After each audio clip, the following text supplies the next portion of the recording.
I was at Home Depot this week, and there were day laborers out in front looking for work.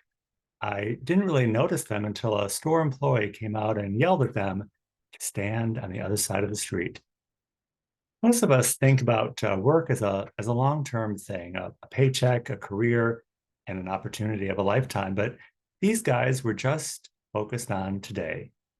They were all standing there, and none of them were eating, drinking, or smoking. They were all ready to go, and they were all men. It's risky business putting yourself out there. Men and women do that in different ways. John Calvin said faith is an outstretched, empty hand. But this kind of faith is probably particularly unique to men staying out in the cold, because sometimes things are going to cost you something before you can see the light in all the gloom. Welcome. Welcome to Sunday Coffee Hour. I'm Stanley Smith. At Sunday Coffee Hour, we really do. We talk about everything and absolutely nothing. This week, we talked about living in cyber hell, being from communist Chicago, using Chicago as a venue for the Palestinian protests, and how French people walk in a particular way. The readings at Washington National Cathedral were from Isaiah. To God, our acts of righteousness are all like dirty rags. And from Corinthians, he will strengthen us, and at the very end, we will be found blameless. At Washington National Cathedral, the sermon was by Dana Casello. Dana preached about how pets don't follow daylight savings time, but we do. She said the season of Advent is well suited for the shortening days. The shorter days provide a way of following sacred time. It reminds us that the spiritual darkness we're in is similar to the darkness at the time of Christ's birth. Dana said, we feel angry out of our own shame because we don't see the humanity in ourselves and others. Dana said the word apocalypse means unveiling, and that's exactly what we're waiting for, the big reveal. We just need things to get a little worse before that happens. We believe in a divine invasion at the very last minute to reveal the worst of ourselves, because that's where our reality ends and God's reality begins. At St. James, the sermon was by Pastor Chris. Chris asked us, how do people see Christ in us, and how do we see Christ in others? Do we have to wait for a second coming? Chris asks. He tells us that we don't, because the second coming is already here. It seems like we're in an upside down world because God is redeeming the world today, yesterday, and tomorrow. Chris said that's the story of Mark's gospel.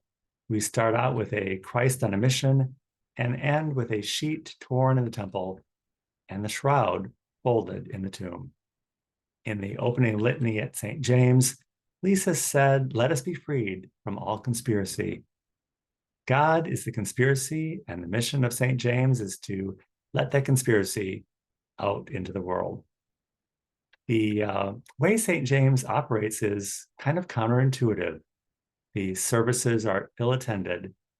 Dean Barrington often said the pews could be more full, but Mr. Barrington is gone and the congregants remain in all the glorious emptiness. And that's exactly what's important. Chris said there is a gap between how we see ourselves and who we really are. He said, God often starts with the end of the story first. We don't know how our story begins until we grow into the reality of its ending. We've all been called into the field to bring people to Christ. We need to ask ourselves, how have we been led, and how have we led others? Yes, there are gaps, but it's not because of those who are not here. It's because of us who are here. We're the day laborers, and we're the ones who've been called into the field, standing outside, cold in the faith. I've encountered more immigrants this week in my life here in Chicago, and I've stopped to try and help when I can. It's a mixed bag. There's a definite communication barrier, and some of these people seem completely at a loss to grasp the context of their new surroundings. One was trying to deliver dinner to a resident in my building, and she was looking for apartment 4201, which was odd because our building only has 20 floors. Till I realized she had conflated the address of the building and the apartment number. Byron Stevenson said we're better than the worst thing we've ever done. No one's going to hold it against you for not finding your apartment number, but it does have consequences for you, the person doing the delivery, and the viability of what is being delivered. When I was first introduced to the idea of palliative care, I was shocked at the notion of giving up on curing someone and instead just making them as comfortable as possible. We all lie intentionally or unintentionally, but that doesn't make us liars.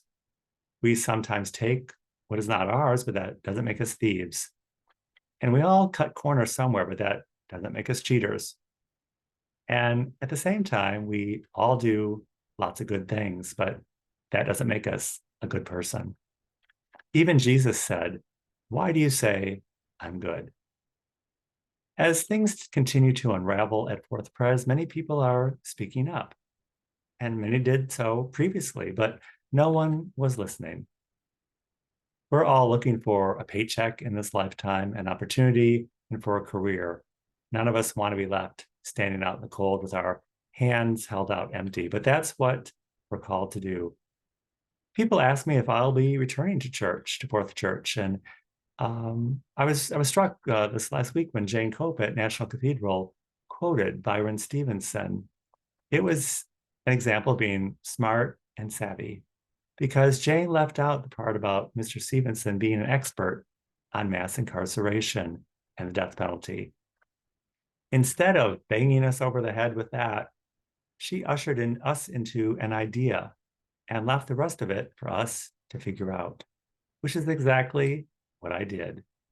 This is leadership, shaping and presenting ideas, and then inviting people in. So people ask if I'll be returning to Fourth anytime soon. I've been reluctant to share what I believe is kind of hurtful news to some, but so much air has been let out of this story already. I think it's probably not entirely inappropriate to just share that the truth of it is I will not be returning to Fourth ever again because in fact Fourth told me that if I ever set foot on their property, they will have me arrested. The Book of Orders says that every effort must be made to keep the flock together, even when there are disagreements. But a clever way to sidestep this mandate is to declare a dissenter dangerous and criminalize them. They did exactly what Mr. Stevenson is talking about. Yes, we're all better than the worst thing we've ever done, but not at Fourth Pres. Then this sermon points to the idea that God's kingdom starts at the top of the bottom, but you have to get to the bottom first. Part of that is admitting that you made a mistake and that you're possibly on the wrong track. Fourth has a long way to go to get to the top of their bottom. It's time to put on your big boy pants, whether you're a man or woman, and leave the double mocha latte at home and get ready to show up and be ready for work. The workers are being called into the field at this time. Yes, there are many gaps, but it's not because no one is here. It's because we're here. And for that, God has already redeemed us because that's the end of the beginning of this story. If you would like to join us at Sunday Coffee Hour is every Sunday at 12 noon Central Time on Zoom. I will include my email in the description of this video. I'll be happy to send you an invitation. And I look forward to seeing you very, very soon.